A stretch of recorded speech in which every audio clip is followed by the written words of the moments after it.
Hey, we're back in the swing of just doing regular Why We Love Horrors. We're seeing horror movies, and we're going to catch up on the movies that we've seen that you should know about. And we got to go see a Scream Unseen, and we saw a movie. And by the way, I'm John Maher, and that's Aaron Brooks. Before we talk about the movie, Aaron, how are you? I'm good. I'm trepidatious because the first movie of January is a scary moment for us all. And so why not go in without knowing what the movie was going to be? Well, first movie of my January, second movie of your January, which maybe we'll be reviewing later. Third, okay. Yeah. Well, yeah, I've watched one. This is my first, so it's still January horror. So, Yeah. I think we're just gun shy after Night Swim. Night Swim kind of hurt us pretty bad. I mean, it was funny, but it wasn't good. And we think we knew what this movie was going to be going to the Scream Unseen at AMC beforehand. It was very obvious what movie it was going to be. And from the trailers, I knew the ceiling was low on this movie. And there was a very small window where it could hit. And it did okay. The movie we're talking about today is technically a 2025 release. Primate. Johannes Roberts' Primate. The Johannes Roberts. The Johannes Roberts, yes. So we're talking about Primate. I struggle to think, like, out of all the movies that he's done, like, do I love any of these movies? Like, I liked Raccoon City, I guess, right? Yeah, I mean, I love Strangers Pray at Night. That's my favorite. Yeah, that's my favorite. I'm not saying he's like a bad director at all. He puts out like a solid product every single time, but he's not like breaking down barriers and killing it. Like I don't think he's made a 5-star movie in my opinion. But no. He hasn't made a 2-star movie either. So like he's a working director. He's a serviceable director. Good verb, a good adjective. So Primate. Mm-hmm. Do you want to take a stab what Primate's about before we just get into the movie? I mean, it's a pretty simple premise. It's Cujo with a monkey in a sense. Monkey or a chimp gets named Ben, gets rabies, and the rabies advance very quickly. And the rabies not only turn the monkey into a vicious animal, but also like a movie villain. Like it becomes villainous. Like you see with like the plug and play. Like it's like in the movie, and like it's just like it's not just like an aggressive, like ravenous animal. It's also like a super villain. Yeah, there's scenes where they shoot the whole time. Yeah, there's scenes where they shoot him like he's malicious and laughing at what he does. So yes, it goes from like, I mean, and even from the very beginning of the movie, the monkey's like, it's been bit. Before even like it starts with the cold open, which is kind of like a third of the way through the movie. Then it goes back to the beginning of the movie. But even before the beginning of the movie, the monkey has been bitten by a mongoose and so the whole time you see him, he is progressing into like super chimp. I'm trying to think like just vicious, malicious Art the Clown territory. I would say I'm not even uncomfortable saying that. This thing turns from a chimpanzee into Art the chimpanzee because the shit this chimpanzee does to people is off the wall and probably the best part of the movie. Yeah, I mean it starts out strong where like I was really excited with how it starts, and you can put up the spoilers here. Yeah, I'll toss some spoilers up. Let me make a spoiler thing while we talk. Yeah, it basically, starts at the beginning of the movie. You don't realize it's starting in advance, but with the father's face getting ripped off. Not the father. He's like the on-call veterinarian that he's like the on-call veterinarian shows up. Right, the doctor I meant, not the father. Yeah. We'll get to the father. We'll get to the father because it was like the weirdest choice. Troy Kotsur plays the father. Academy Award winner.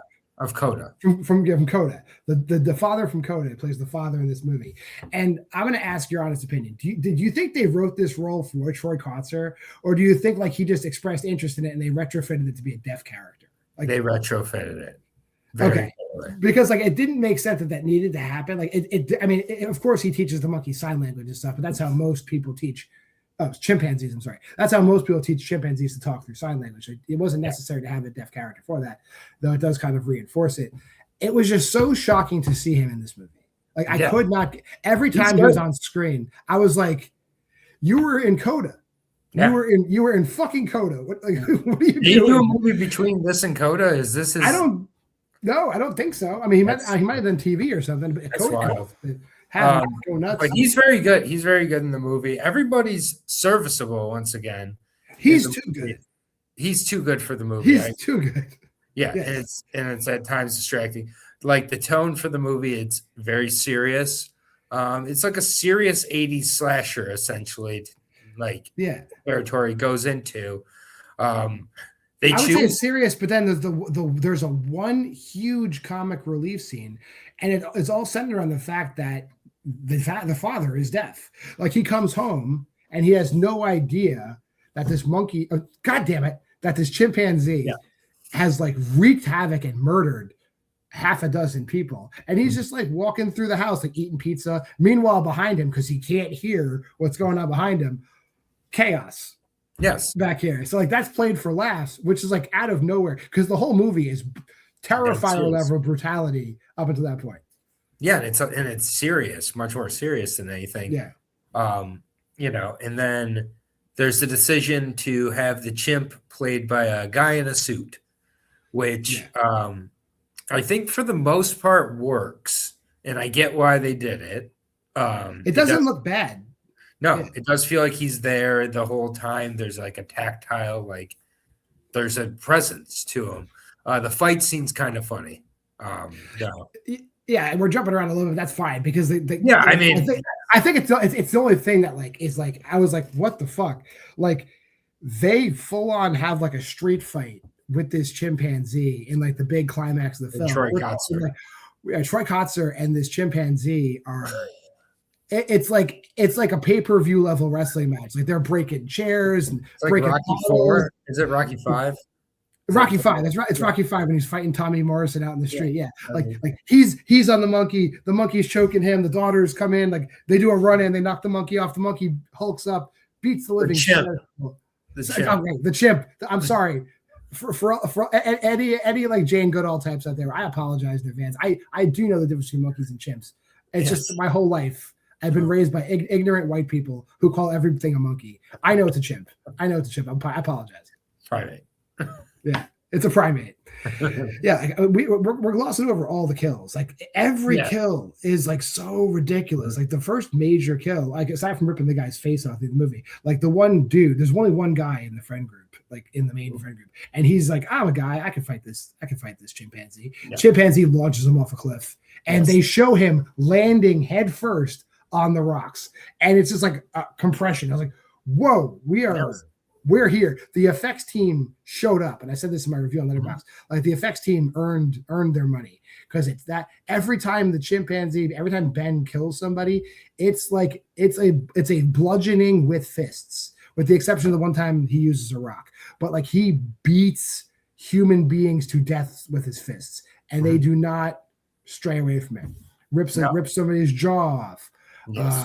The other dude, like just everything on the patio is used. A shovel. He kills him with a shovel. It's like what? Who? I kudos to the storyboard people. Kudos to the effects people. Everything else, they just showed up.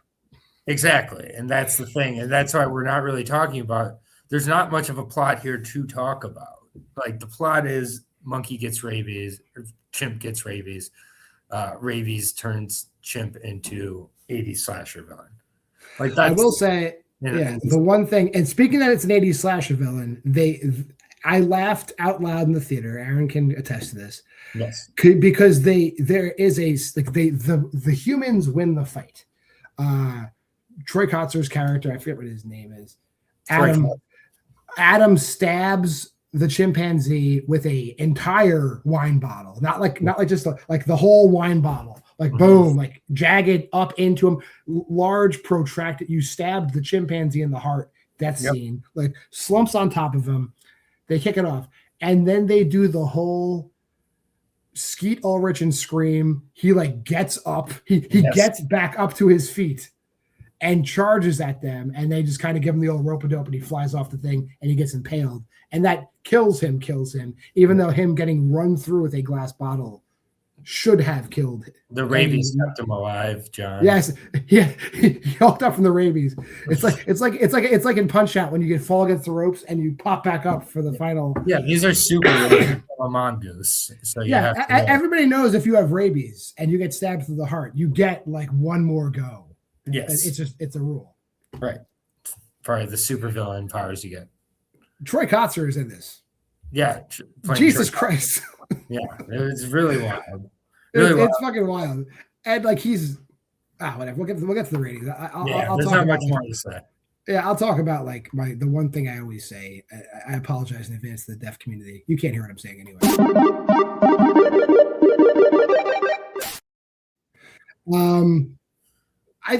I'll go first. Sure. I think we have the same rating anyways. This hits like that window, I knew going in, like most animal attack movies that are pretty straightforward. Like I was in my head, I like pre-rate them like this is a 3-star movie. This is your 3-star movie to fuck up.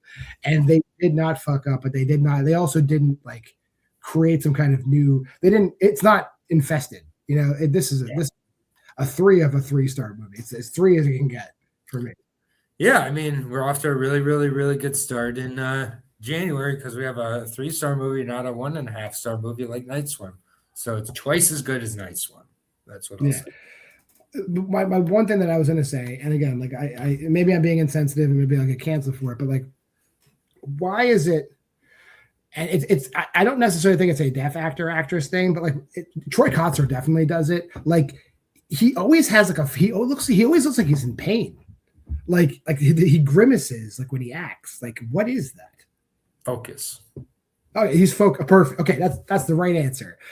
So if you made it this far in the video, like, comment, subscribe, and share. Go to the Facebook group at Why We Love Horror. Check out our Letterboxd challenge right there. Pause the video, click on the QR code. That'll do it. For myself, John Maher, and that's Aaron Brooks. This has been Why We Love Horror. More Why We Love Horror to come as I catch up my January. Here comes that schedule.